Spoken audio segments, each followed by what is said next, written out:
Bonjour à tous et à toutes, j'espère déjà que vous allez tous très bien. Donc aujourd'hui, je vais vous faire le débrief de ce match entre le Stade Toulousain et l'US Agen pour cette 10e journée du top 14. Et vous l'avez vu. Voilà, je ne suis plus tout seul depuis des mois et des mois parce que confinement oblige. Le retour de Thibaut Domingue. Comment ça va, Martin? Le retour, on nous laisse un peu d'espace, donc on reprend l'espace, comme on dirait dans le monde du rugby. Ça fait très longtemps, là on vient juste avant de lancer la vidéo, on s'est rappelé quand c'était la dernière fois que tu es arrivé et c'était contre le Ulster, donc ça fait plus de 2 mois, voire plus. J'aurais bien aimé tous les faire, mais tout ça et là. Mais sache que ça fait très plaisir là, de revoir et de refaire les débriefs avec toi. C'est un plaisir de vous retrouver à vous aussi derrière. Et on va parler de ce match d'hier, bon, sans appel encore une fois. Ça va être, je pense, un débrief où on ne va pas beaucoup parler, où on va dire que malheureusement, ça a été juste une attaque défense et que ça a été un match sans appel. On va pas beaucoup s'étaler, on s'y attendait. Hein. Tu peux citer, tu peux y aller. Le match, voilà, comme vous l'avez pu le voir, c'est fini sur 63-18. Voilà, essai de Fouissac à la 8e, de Guitoun, de Ramos également, cet essai de 60 mètres. Magnifique, voilà, un jeu. 4 défenseurs éliminés. 4 défenseurs, voilà. La beauté de Thomas Ramos. Stade qui a marqué également. On a eu un double essai de pénalité. On a su bien profiter, voilà, de l'indiscipline de Agen.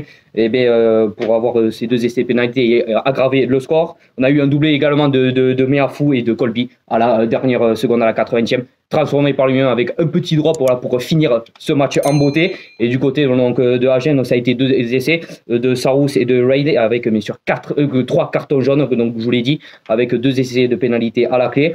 Donc comment dire qu'on s'attendait à un match sans appel, un match sans unique. Et franchement, on l'a eu, mais ça... On n'a pas beaucoup d'analyse à part dire voilà, que ça a été un match. Il y a 2-3 classes d'écart. Il n'y a qu'un seul club qui a joué hier, ça a été le Stade. Bon, ils se sont amusés, ils ont pris du plaisir. C'est ce qu'on voulait. Voilà, les 5 points avec bien sûr un goal average qui nous convient. Bien sûr, on est second du classement avec 29 points, pardon. Derrière La Rochelle qui a gagné contre Brive. Mais ça, le bonus. Ça, le bonus, voilà, 34 points, premier du classement. Mais voilà, enfin, je sais pas ce que tu as en pensé. Ouais, ça va être un petit peu court aujourd'hui. Ouais. Voilà, c'est résumé de l'attaque-défense, 9 essais à 2. Le résultat, on s'y attendait, c'était presque un cadeau. Ouais. Désolé pour nos amis agenais qui traversent une sale période sportive où ils étaient en autogestion pendant 2 semaines sans entraîneur. Bon, là, l'arrivée de Régis Sonne en début de semaine pour essayer de relever la maison, d'éteindre le feu dans la maison genèse, mais ça n'a pas suffi. Après avoir pris une branlée 71 points à 5 contre Bordeaux, une branlée face à Toulon, aujourd'hui c'est le tarif 60 face à Toulouse. On a pris les points qu'il fallait prendre de notre côté, les 5 points, c'était la mission du jour, on l'a réussi pleinement. Et maintenant on peut se projeter sur la suite avec sérénité. On a bonifié le succès à l'extérieur de Pau la semaine dernière. Et on se replace tout de même dans la course avec La Rochelle, même s'il y a encore des matchs en retard pour Clermont notamment derrière. Donc oui, mais qu'est-ce que tu veux dire de ce match? Ouais, ça se résume, ça s'est joué dans un sens, c'est 2-3 classes d'écart. Voilà, on savait que l'équipe d'Agenèse voilà, tenait 20 minutes dans un match. Voilà, ils ont su quand même nous mettre, voilà, comme tu l'as dit, et encore, voilà, ils ont su nous mettre un petit peu en difficulté parce qu'on a commencé à faire des fautes de main. Voilà. D'entrée de jeu, on a raté 2 touches de Guillaume Marchand. Encore une fois, cette touche, c'est, je sais pas pourquoi ça ne marche pas, pourquoi ça ne fonctionne pas. En ce moment, quand même. Je sais pas, mais voilà, ça, je pense que ça a mené un peu de confiance, un peu de sérénité pour Agen. Ils se disent bon, mais ils ratent des touches, donc on va en profiter sur ce style de jeu. Mais ensuite, voilà, avec des retours des internationaux comme Thomas Ramos, comme Cyril Ba qui était remplaçant, le retour de notre pépite sud-africaine Colby qui est rentré 10 minutes avant la fin de la rencontre. Donc voilà, c'était le retour de Thomas Ramos en 10 et qui nous a énormément bien apporté. Voilà, il s'est fait plaisir avec cet essai de 60 mètres en éliminant 4 défenseurs. Et puis ensuite, il va au bout. Voilà, c'est juste à dire qu'en seconde mi-temps, on s'est un peu plus fait plaisir et on a réussi à mettre notre jeu en place, c'est-à-dire des passes sympas. Voilà, un peu plus qu'en début de match où c'était vraiment brouillon, on ne savait pas trop où aller. Quoi. Voilà, en première mi-temps, on les a attendus.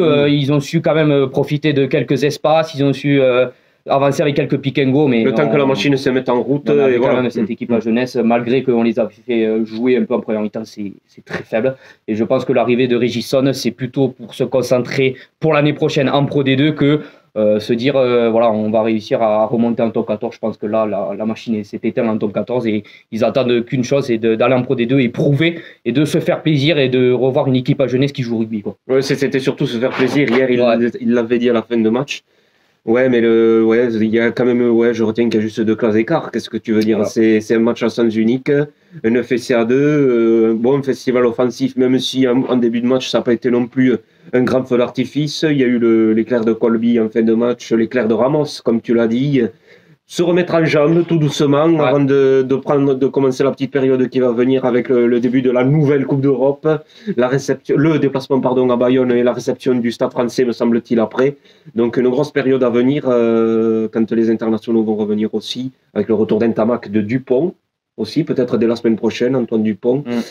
À voir ce que cela peut nous apporter sur la suite. Mais que voulez-vous dire sur ce match? Un match à sens unique, point final. Vous l'avez vu, hein, on essaye de trouver des arguments, mais voilà, c'est juste un match à sens unique, un match où on voulait les 5 points, on les a eu, point barre.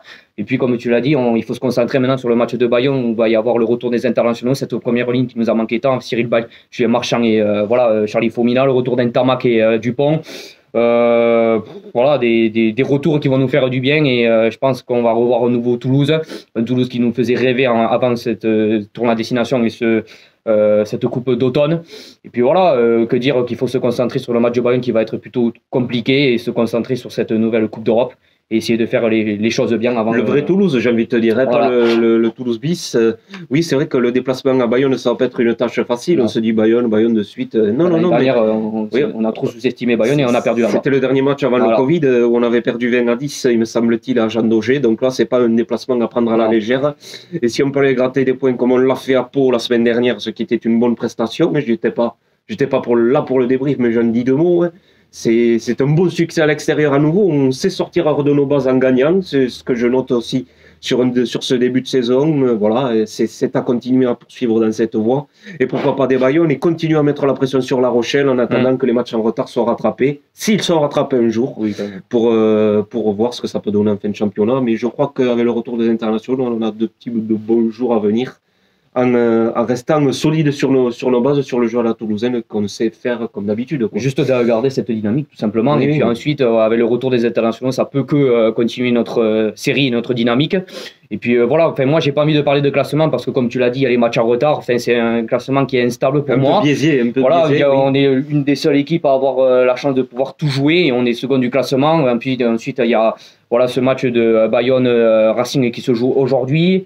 Et puis il y a beaucoup de clubs qui ont beaucoup de matchs en retard et reportés. Donc pour moi, ce classement est instable. J'ai pas envie de parler de classement. Juste bien sûr parler de cette seconde place qui est quand même très très belle et qu'il va falloir battre et bien sûr combattre pour y rester au maximum. Et puis voilà, je pense que tu avais une dernière chose à dire concernant l'hommage de Christophe Dominici. Je voulais juste dédier aujourd'hui, si tu me permets, pour ma part en tout cas, vous l'avez vu, c'était une semaine terrible en sport et notamment en rugby. On l'a déjà dit, on l'a fait sur ta page, on a fait une petite vidéo. Moi, je voudrais aujourd'hui solennellement dédier ma présence, c'est ce que j'ai dit aujourd'hui, à ce grand monsieur, à Christophe Dominici, qui nous a quittés trop tôt. Voilà, je lui dédie aujourd'hui devant vous ma présence et qu'il repose en paix. Voilà, moi aussi également, notamment ça a été très, très émouvant ce match de l'équipe de France pour ceux qui l'ont vu. Beaucoup de joueurs, beaucoup de célébrités, je pense, ont été émus par cet hommage avec cette musique en fond. Et puis la France a su faire le boulot pour lui rendre hommage et j'espérais qu'ils allaient lui rendre quand même bien hommage parce que ça a été quand même une sacrée légende du 15 de France aussi pour les matchs du top 14. Les minutes de silence ont été plutôt très bien respectées. Bien sûr, il faut respecter l'homme avant tout, sachant que c'est Christophe Dominici, un des meilleurs ailiers du 15 de France et très très grand légende du Stade français. Donc voilà, repose en paix Domi, tu as été un très grand homme et tu as été un très très grand joueur de rugby. Comme il l'avait dit, je finis sur ça, comme il l'avait dit, comme il le disait souvent à ses coéquipiers, je te prends sur le porte-bagages, et écoute, que Dieu te prenne sur le porte-bagages et qu'il t'amène là-haut et que tu y sois bien. Voilà, c'était la petite touche émotion que j'avais envie d'apporter aujourd'hui. Exactement, merci pour cette dernière phrase. Voilà. Merci à tous pour avoir suivi ce débrief. Bon, comme vous l'avez vu, il y a moins d'analyse, moins de caractéristiques comme je faisais d'avant, comme Pau et comme les autres matchs. Voilà, c'était un match à sens unique, on le savait. Puis on a rapporté les 5 points, c'est ce qu'on voulait. Et puis voilà, ça a été une très belle opération et puis voilà. Merci à tous. Et rendez-vous à Bayonne pour, je crois que c'est samedi prochain. Samedi prochain, 18h15. Exactement, voilà. Merci à tous d'avoir suivi le débrief. Une très bonne fin de semaine, une très bonne semaine à vous et puis à la prochaine. Protégez-vous, ciao. Ciao.